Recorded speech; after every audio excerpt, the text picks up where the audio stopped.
네, 안녕하세요. 벌써 수요일이네요. 자, 오늘도 시장 체크 간단히 해보고요. 제가 관심 있게 보고 있는 종목들 또 설명을 드리고, 어떤 타점, 어떤 흐름에서 매매를 기다리고 있는지, 이런 부분들까지 설명을 드려보도록 하겠습니다. 자, 요즘에 저도 그렇고 여러분들도 마찬가지일 거예요. 매매를 하다 보면 아무래도 뭐 이런저런 종목들을 많이 접하게 되는데, 시장 중심, 시장 핵심적인 섹터 안에서 또 대장급 종목, 주도주급 종목을 할 때도 있고, 또 아니면 약간 벗어난 종목을 볼 때도 있는데, 역시나 시장 중심에서 조금 벗어난 종목, 거래 대금이나 이런 시가총액이 좀 작거나 이런 종목을 매매하다 보면은 역시 좀 안 좋은 성과들이 나올 확률이 좀 높아지는 것 같아요. 예, 최근에 또 그런 것들을 느끼고 역시나 시장 중심, 주도주에 더욱더 집중을 해야 되겠구나 라는 걸 느끼는데, 이 주도주라든지 이 주도 섹터가 그때그때 조금씩 바뀌잖아요. 지난주랑 이번 주 또 다르고, 그리고 예를 들어 반도체면 반도체, 뭐 AI면 AI, 이 안에서도 대장주가 그때그때 조금씩 바뀝니다. 그래서 그런 것들을 빨리 캐치하셔가지고, 지금은 이쪽에서 이 종목이 대장이구나, 이쪽에 거래대금이 크고 시세 탄력이 강하구나, 이런 걸 빨리 캐치하셔서 그쪽 위주로 매매를 하시는 게 확실히 좋다. 물론 중장기 투자를 하시는 분들께는 해당 사항이 없을 수도 있는데, 저처럼 단기 또는 스윙 트레이딩, 이런 매매를 하신 분들께는 정말 중요한 내용이거든요. 그래서 오늘도 그런 부분들까지 좀 설명을 드려보도록 하겠습니다. 자, 시장을 먼저 보시면 코스닥 볼게요. 코스닥은 제가 텔레그램이나 카페에서도 계속 말씀을 드리는 게, 이 자리가 돌파되는 흐름들 짚어드리면서 일단 좋습니다. 이렇게 추세 돌파가 나오는 그런 자리고, 또 단기 패턴으로 보면 이렇게 1차 반등 이후에 옆으로 견고하게 조정을 소화했고 다시 위로 나가는, 그러니까 이게 N자형 2단 상승 마디로 보일 수도 있거든요. 그리고 만약에 이렇게 되면 코스닥이 900포인트를 넘어서서 뭐 900, 뭐 230까지도 상승 여력이 열릴 수 있는 그런 모양을 하고 있습니다.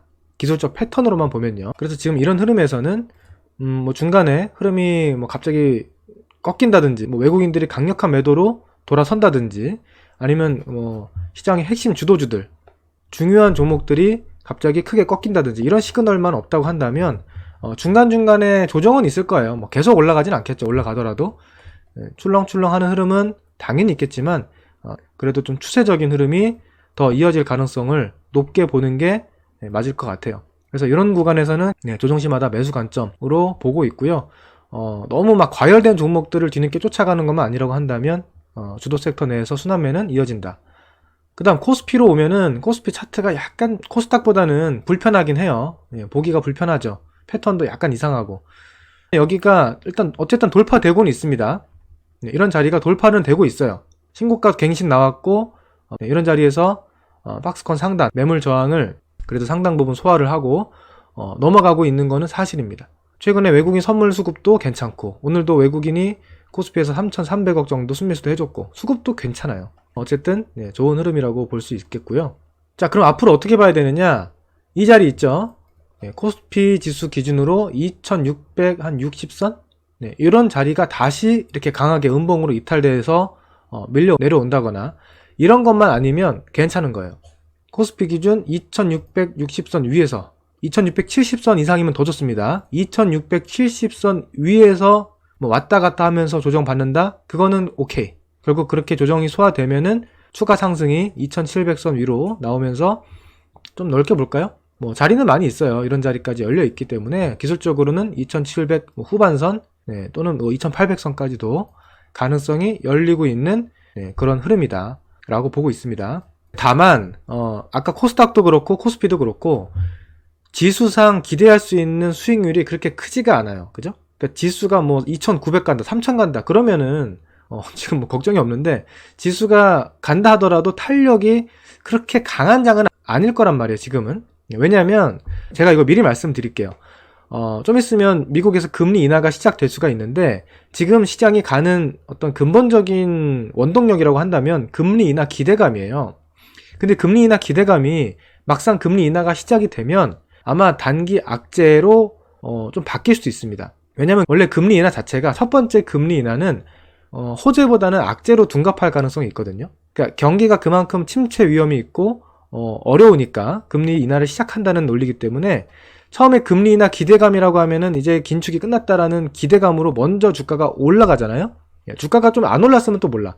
주가가 미리 올라간 상태에서 금리 인하가 시작되면 나중에 그게 뭐 2700 후반대든 2800대든 2900대든 여기서는 금리 인하가 만약에 나오면 주가가 조정을 받을 수 있는, 그렇다고 뭐 폭락장이 나온다 이런 건 아니고 주가가 조정을 받을 수 있는 이 상승에 대한 금리 인하 기대감으로 올랐던 부분에 대한 조정을 소화할 수 있는 명분이 될 수 있는 게 바로 금리 인하입니다. 그래서 그런 것들이 앞으로 예정이 되어 있다고 보시면 돼요. 그게 뭐 5월이 될지 6월이 될지는 봐야 되겠지만 이런 과정들을 어느 정도 염두에 두는 상승이기 때문에 쭉쭉 뻗어나가는 장은 아니에요. 그러니까 지수 탄력이 좀 떨어진다는 얘기는 결국에는 우리가 그냥 아무 종목이나 사놓고서 시장 올라가니까 수익 나겠지 이게 아니고 종목별 장세라는 거예요. 어떤 종목은 수익률이 클 것이고 어떤 종목은 수익률이 작을 것이고 심지어 어떤 종목은 지수가 이렇게 올라오는데도 수익이 안 나고 하락할 수도 있겠죠. 그러니까 지금 같은 장이야말로 주도 섹터를 잘 캐치하고 시장이 중심에서 매매를 하느냐 못하느냐가 굉장히 중요합니다. 제가 하나 말씀드릴게요. 과거에 여러분 이때 기억나시는 분 계십니까? 이때 2012년도부터 2016년도까지 코스피 지수가 한 1700선에서 2100선 요 사이에서 계속 왔다 갔다 했어요. 이때 우리 코스피가 박스피라는 별명을 얻게 되기도 했었는데 이게 거의 뭐 4년이잖아요. 4년 동안 지수가 횡보를 했습니다.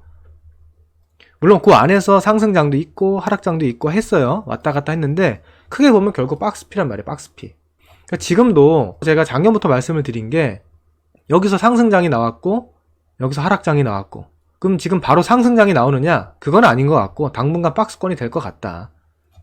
근데 그 박스권이라는 게 뭐 정확하게 이렇게 뭐 자를 된 것처럼 정확한 박스가 나오는 게 아니고 출렁출렁 하는 거를 의미하는 거예요. 그러니까 여기서도 보시면 고점이 여기일 때도 있고 여기일 때도 있고 여기일 때도 있고 여기일 때도 있고 저점이 여기일 때도 있고 여기일 때도 있고 여기일 때도 있고 여기일 때도 있고 뭐 여기일 때도 있겠죠. 그러니까 이 고점 저점이 정확하게 어디서 나오는지는 우리가 알 수가 없어요. 근데 대략적인 흐름은 박스권일 것이다. 박스권이 높을지 낮을지는 그때 뭐 글로벌 상황에 따라서 좀 달라지겠지만, 그러니까 저는 지금 어쨌든 박스피 장세로 보고 있거든요. 대세 상승장은 금리 인하가 어느 정도 진행이 돼서 글로벌 경기가 전체적으로 좋아지는 그런 시기, 금리가 좀 안정이 되고 나서 그때는 이제 상승장이 또 나오겠죠 한번. 아직은 그런 장은 아니란 말이에요. 금리 인하가 아직 시작도 안 했기 때문에.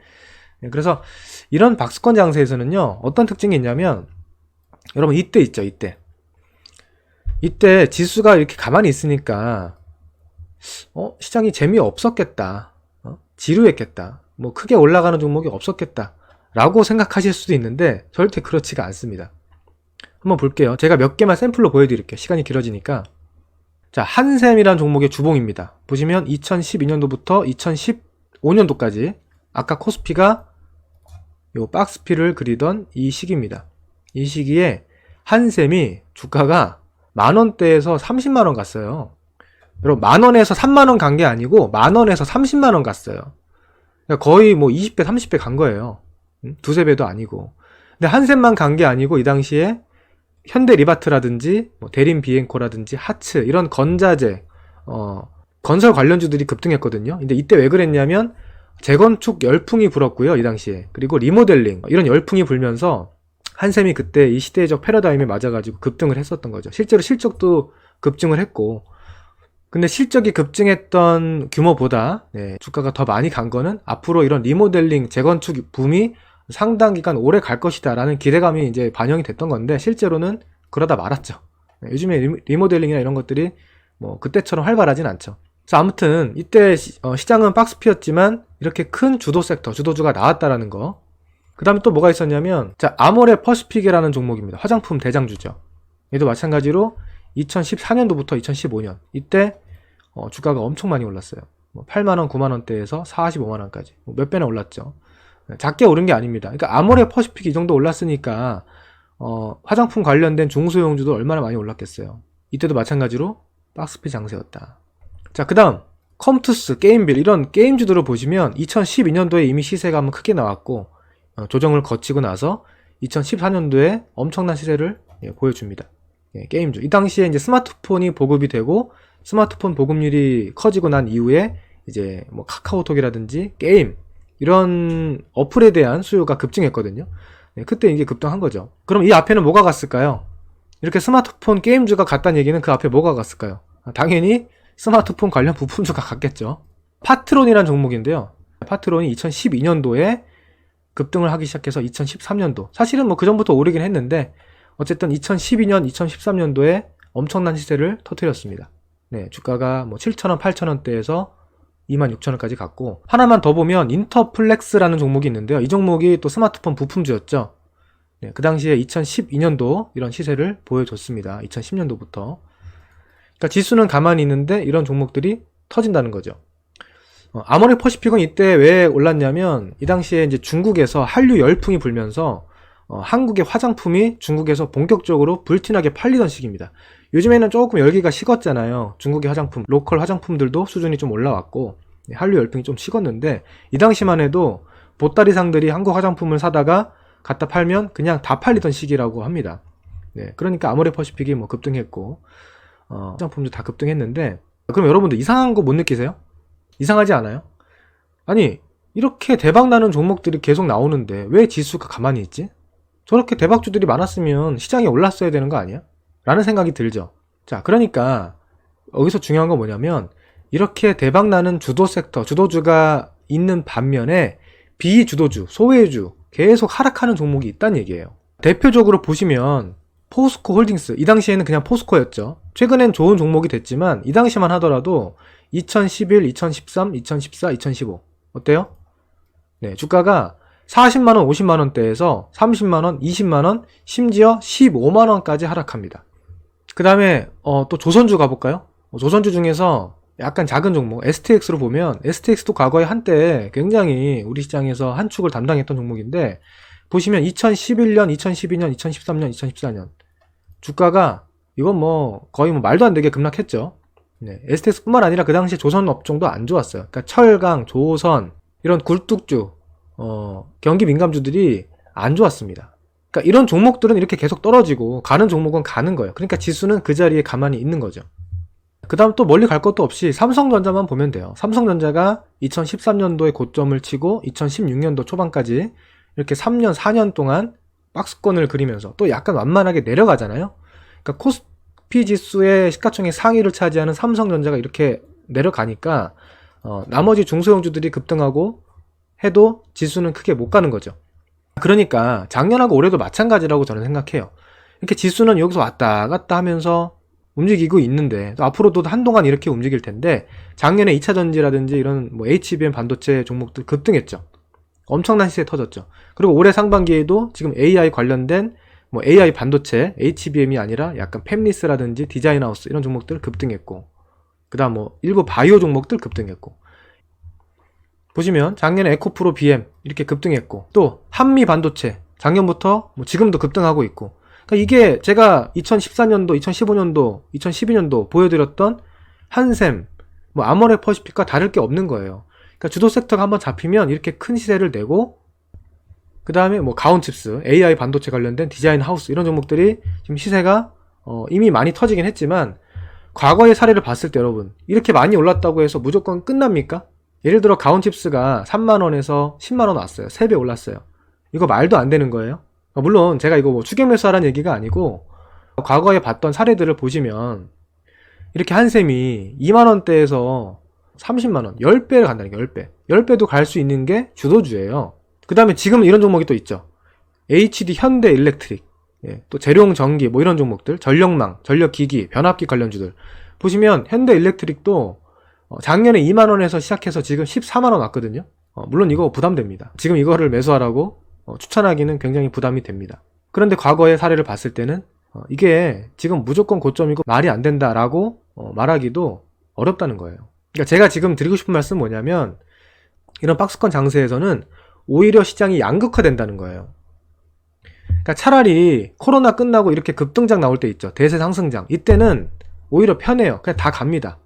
누가 더 많이 가느냐 적게 가느냐의 차이지 대부분 다 올라요. 그죠?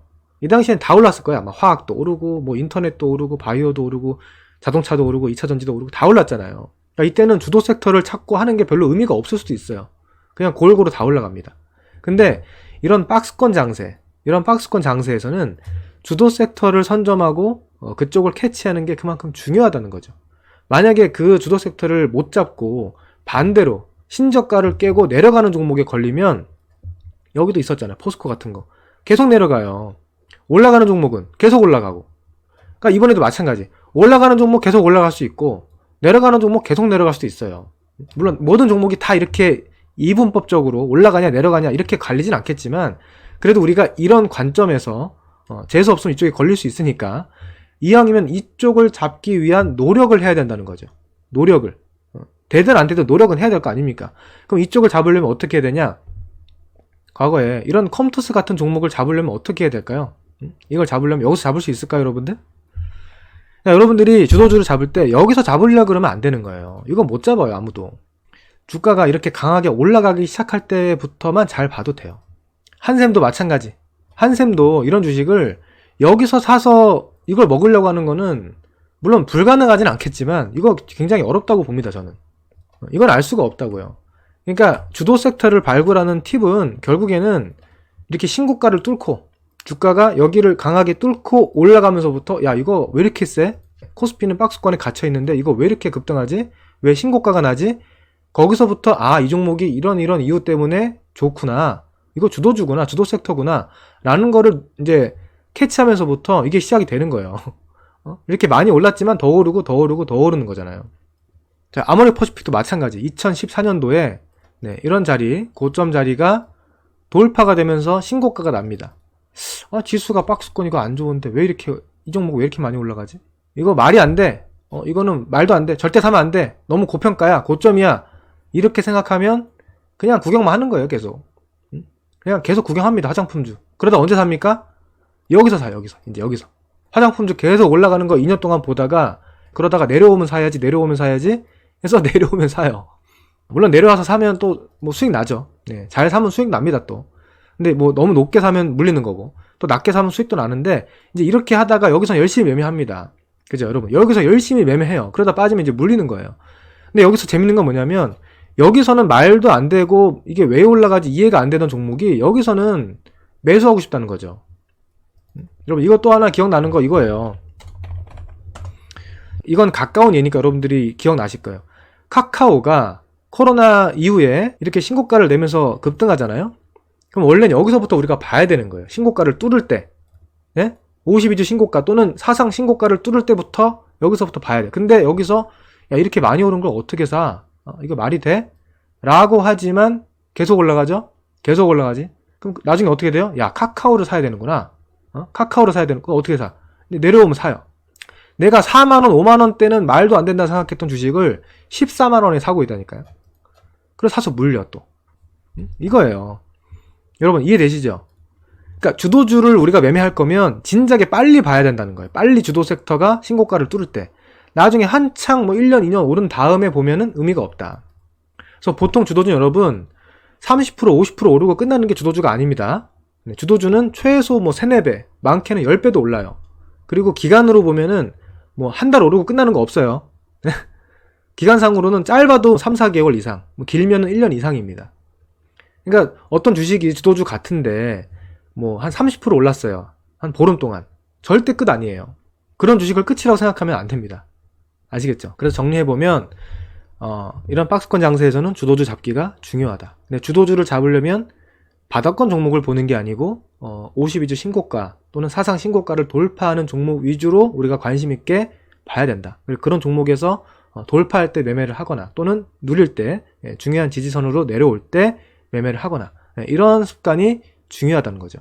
그래서 시장은 뭐 출렁출렁 하면서 앞으로 좀 더 상승할 가능성이 저는 높다고 보고 있는데 지수 상승폭이 크지 않기 때문에 어쨌든 종목이 중요하다는 관점 계속 말씀을 드리고, 오늘 제가 관심 있게 보고 있는 관심주를 소개해 드릴 텐데,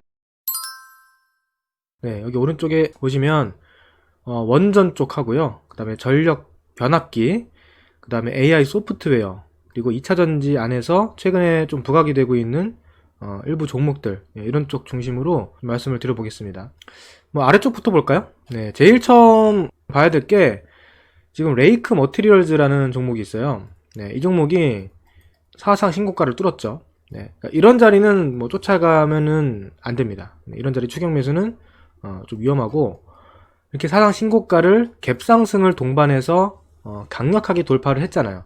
그럼 이런 종목은 앞으로 조정이 나오면 이런 자리에서는 분할 매수했을 때 반등 가능성이 굉장히 높습니다. 그리고 변동폭, 시세의 탄력도 굉장히 강해요.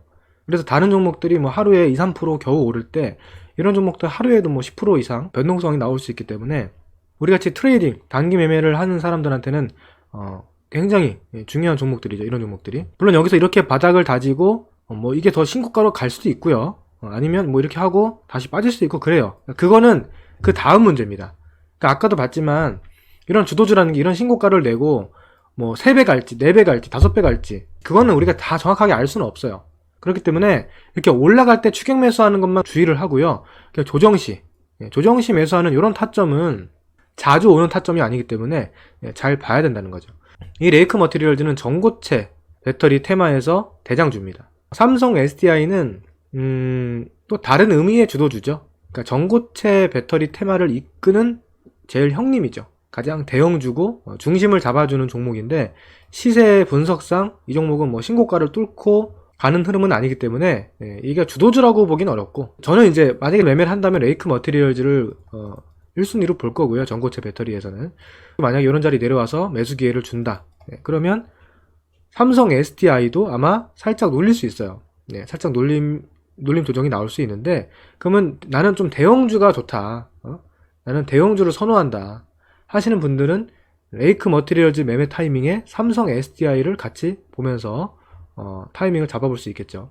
분할 매수로.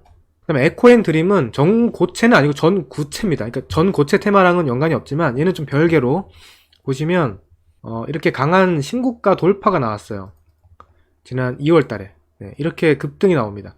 그래서 이런 자리는 쫓아가면 안 됩니다. 이런 자리는 쫓아가면 뭐 크게 몰릴 위험이 있기 때문에 안 사요. 근데 이런 자리, 돌파된 직전 고점 자리까지 주가가 단기간에 급락을 했잖아요.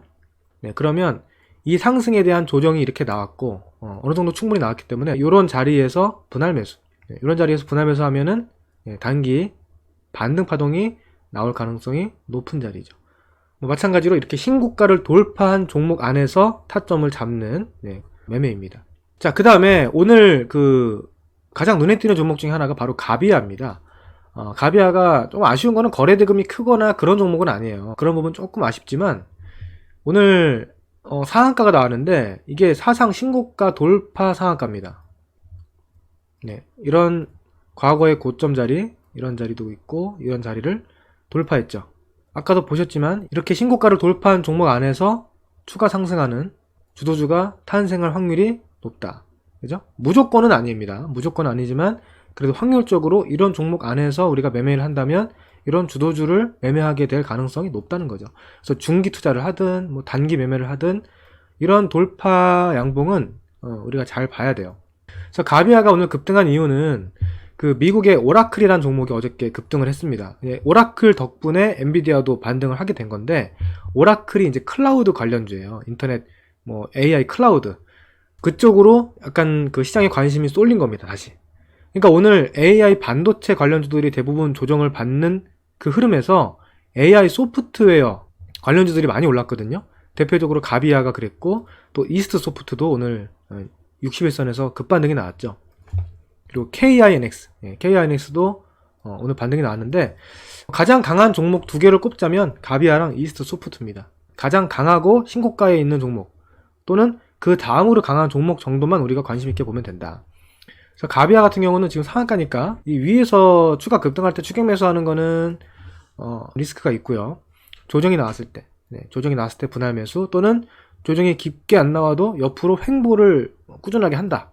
그러면은 그건 한 번 더 시세가 나올 가능성이 높아지는 거거든요. 그러니까 가격 조정이 나올지 아니면 옆으로 견고한 횡보 조정, 기간 조정이 나올지 그거는 가능성을 열어두고 이렇게 보시면 되겠고요. 이스트 소프트는 몇 번 설명을 드렸던 종목이죠. 주가가 1차 급등을 했는데 2단 상승을 하고 꺾였는데 여기서 안 좋은 점이 단점이 하나가 있는데 뭐라 그랬어요? 이 거래량이 좀 크게 실렸다 이거. 거래량이 크게 실려서 빠졌기 때문에 이거는 반등이 나올 때 크게 못 간다. 그래서 여기서 걸리고 다시 빠지고 있는데 이렇게 쌍바닥을 만들면서 터닝할 가능성이 있는 종목이니까 잘 봐야 될 것 같다. 이런 말씀을 제가 2월 중에 몇 번 드렸거든요. 근데 정말 여기서 한번 바닥 찍고 이번에 3월 초까지 3월 초중순에 바닥 찍고 돌림이 나오고 있습니다. 2월 중순 이후로 가장 큰 거래량이 들어왔죠. 그리고 60일선 지지 양봉에 20일 이평선 돌파, 장대 양봉이 나왔기 때문에 물론 이 종목은 뭐 지금 신고가를 경신하고 있는 흐름은 아니지만 가비아와 함께 움직이는 AI 소프트웨어 클라우드 관련주 중에서 2등주다. 이렇게 보시면 될 것 같고요. 이 종목도 마찬가지로 뭐 추격 매수, 뭐 추가 급등할 때 추격 매수 하기보다는 조정 시에 분할 매수를 접근해 보면 괜찮을 것 같아요. 자, 그 다음에 두산 에너빌리티, 그리고 재룡전기, 효성중공업은 각각 원전 그리고 전력 변압기 종목이라서 섹터는 다른데 지금 움직이는 논리와 명분은 비슷합니다. 뭐냐면 AI 시대의 전력 수요가 앞으로 폭증할 거다. 이런 얘기가 나오고 있잖아요. 앞으로 집에서, 뭐 회사에서, 세상 곳곳에서 인공지능이 계속 돌아가면서 연산을 해야 되기 때문에 전력 소모가 지금보다 어마어마하게 늘어날 거다. 그럼 결국 그걸 감당하려면 변압기라든지 이런 전력 설비가 급증해야 되고 또 그 전력 생산을 하기 위한 발전소, 발전소가 많이 필요한데 지금 그렇다고 뭐 풍력이나 태양광으로 이게 감당이 되겠습니까? 신재생 에너지로는 어려워요. 그렇다고 화력 발전소를 늘리기도 어렵고. 자, 두산 에너빌리티 먼저 볼까요? 자, 이 종목은 뭐 신고가를 돌파하는 그런 추세의 종목은 아닙니다, 현재. 근데 여기 밑에서 조금씩 꿈틀대고 있는 모습이 눈에 띄어서 관심 있게 보고 있는데 지금 이렇게 수렴 패턴을 아주 오랫동안 만들었고 최근에 거래량이 급증하면서 이 수렴 상단부를 뚫고 추세 돌파 흐름이 나오고 있습니다. 그동안 원전이 별로 이제 이슈도 없었고요. 부각을 받지 못했는데 최근에 AI 관련된 전력 수요 급증 이슈가 나오면서 원전이 이제 좀 엮이는 그런 분위기예요. 그래서 최근에 거래가 터지면서 이렇게 올라오고 있는데 앞으로 조정이 나오면 17,000원 전후 또는 이하 16,000원 중반대까지 이렇게 조정이 나오면 뭐 매매 관점에서 또는 뭐 중개 관점에서도 한번 볼만한 종목이 아닌가 생각합니다. 두산 에너빌리티 말고도 뭐 원전 관련 테마주들이 많이 있는데 지금 그쪽에서는 어떤 종목이 제일 좋은 테마주인지는 아직은 좀 명확히 보이진 않아요. 자, 그 다음에 전력망, 전력설비 이쪽인데 효성중공업 보시면 사상 신고가 돌파 나왔죠. 그래서 이런 종목을 우리가 관심 있게 봐야 돼요. 이것도 뭐 위로 따라가는 것보다는 좀 조정이 나오면 이런 자리에서 조정이 나와준다면 여길 지지선이라고 보고 여기 깨지면 안 좋은 거예요. 대신에 여기 깨지면은 안 좋은 시그널이라고 생각하고 이런 자리 분할 매수하고 만약에 지켜지고 올라오면은 또 신고가 나올 수 있고 깨지면 손절매를 짧게 한다든지 그러니까 리스크는 좀 작게 보면서 만약에 잘 걸리면 시세가 터지면 큰 수익을 낼 수 있는 그런 타점이 이런 타점인 거죠. 그 다음에 재룡전기도 뭐 마찬가지입니다. 최근에 이렇게 강력한 거래량을 동반해서 신고가를 또 뚫었단 말이에요. 제가 이거는 지난주에도 설명을 드렸던 종목인데 지금 신고가 경신하고 역시나 추가 파동이 나오고 있습니다. 이거 이미 많이 올라온 종목이긴 해요. 이렇게 많이 올라왔는데 우리가 앞에도 봤지만 주도주는 어디가 고점인지 함부로 예상하기가 어렵기 때문에 그래서 이런 자리에서는 요 위로 추격 매수하는 건 역시나 저는 좀 별로 매력이 없다고 생각하고요. 눌리면 조정이 나와주면 3만원 이하 27,000원 요 사이 요 구간에서 분할 매수를 노려보면 마찬가지로 이런 자리가 이탈되지 않는다고만 하면 여기가 반등시 수익 낼 수 있는 그런 공간이 있거든요. 만약 여기를 깨고 장대 음봉으로 또 여기 깬다. 그거는 이제 손절을 고려해야 돼요. 주식에 100%는 없잖아요. 우리가 어떤 종목, 어떤 기법으로 매매를 해도 100%의 승률을 낼 수 있는 방법은 없습니다. 그래서 언제나 손절에 대해서 생각을 해야 되는데 이렇게 신고가 돌파 종목을 매매하면 좋은 점이 이런 자리를 손절가로 두면 되기 때문에 기준이 명확하잖아요.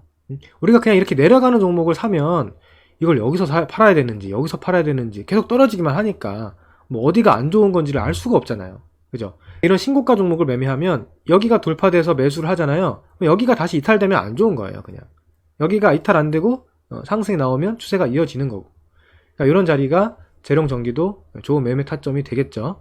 만약에 안 눌리고 갈 수 있습니다. 안 눌리고 가면 갈 수 없는 거고 눌려주면 매매할 수 있는 종목 관심 있게 보고 있습니다.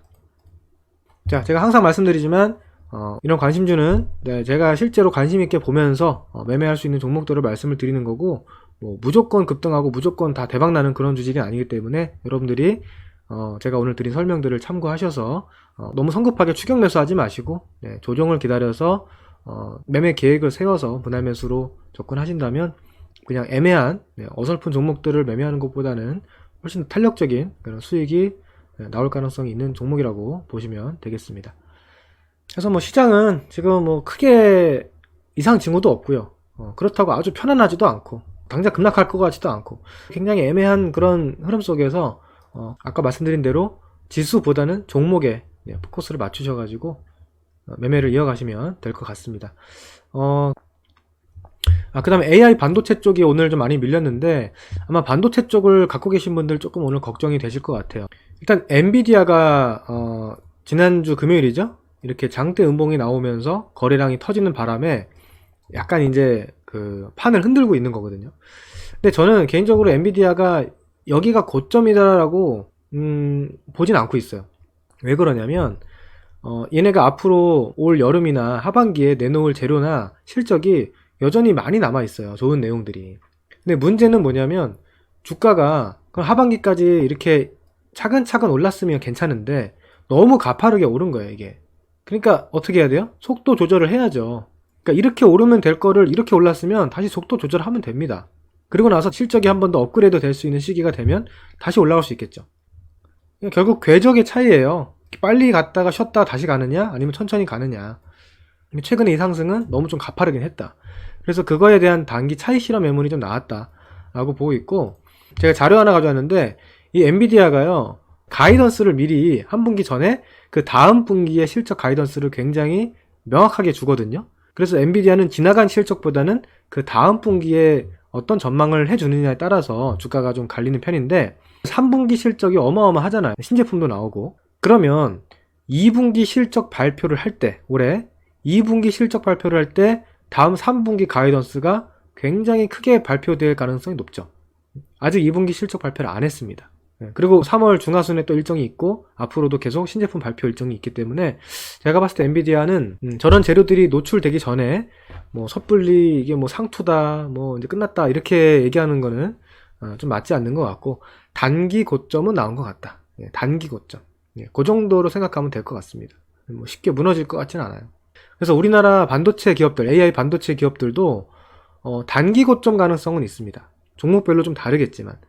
그래서 AI 반도체 쪽은 뭐 좀 길게 투자하시는 분들은 저는 여전히 뭐 매도 관점보다는 보유 관점이고, 단기 관점에서는 잠시 비중 축소 또는 이제 뭐 매도했다가 좀 재매수를 노리는 그런 관점, 또는 내 비중이 좀 작다면 추가 매수, 오히려 주가가 좀 내렸을 때 한 번 더 매수를 해볼 수 있다라는 여유를 남겨두시고 그렇게 매매하시면 될 것 같아요. 그러니까 당장 내일 모레 안 간다고 해서 너무 조급하게 보지 마시고요.